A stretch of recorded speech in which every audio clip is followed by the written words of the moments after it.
Kadir gecesini, bir aydan hayırlı olan Kadir gecesini ümmetin birlik ve beraberliği için, ümmetin esaretten, zalimlerin zulmünden kurtulması için bir vesile kılsın inşallah.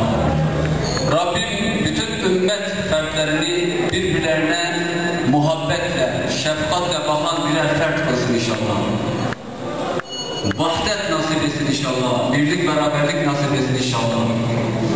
Malumunuz biz Müslümanlar acizane İslami şuura sahip olan kesimler halen bazı takıntılarımızdan kurtulmuş değiliz.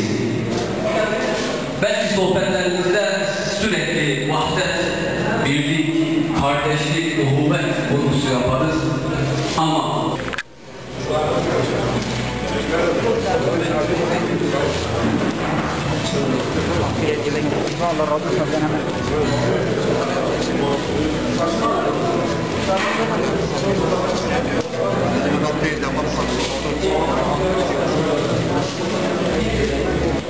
Hayır,